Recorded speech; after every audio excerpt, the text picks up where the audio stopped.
Jack नाम का एक युवा पुरातत्वविद था जो हमेशा प्राचीन सभ्यताओं के खंडहरों से मोहित रहता था। वह उनके रहस्यों को जानने और उनके रहस्यों को उजागर करने का सपना देखता था, और एक दिन उसे आखिरकार अपना मौका मिल ही गया। जैक एक प्राचीन सभ्यता के खंडहरों की खोज करने के लिए एक अभियान पर निकल पड़ा। उसके सभी रहस्यों को उजागर करने के लिए दृढ़ संकल्पित था। पहले तो सब कुछ सुचारू रूप से चला। खंडहर शानदार थे और जैक उनकी गहराई का पता लगाने के साथ ही उत्साह से भर गया। लेकिन जैसे जैसे वह खंडहरों में आगे बढ़ता गया, जैक को अप्रत्याशित चुनौतियों का सामना करना पड़ा।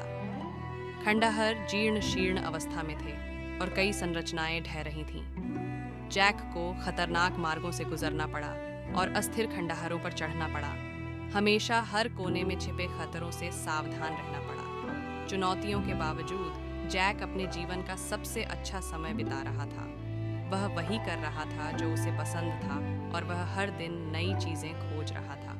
और जैसे जैसे वह खंडहरों में आगे बढ़ता गया, उसे एहसास हुआ कि यात्रा उतनी ही महत्वपूर्ण थी जितनी कि गंतव्य। आखिरकार जैक खंडहरों के बीच पहुंच गया, जहां उसे कलाकृतियों और प्राचीन ग्रंथों का खजाना मिला।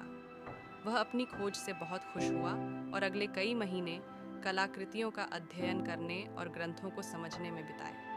उस दिन से आगे जैक ने नए रोमांच की तलाश जारी रखी, हमेशा खुद को नई ऊंचाइयों पर पहुंचाया और अपने आसपास की दुनिया की सुंदरता और आश्चर्य की खोज की। और वह प्राचीन खंडहरों में सीखे गए सबक और अपने जुनून का पीछा करने और अतीत के रहस्यों को उजागर करने से मिली संतुष्टि की भावना को कभी नहीं भूला।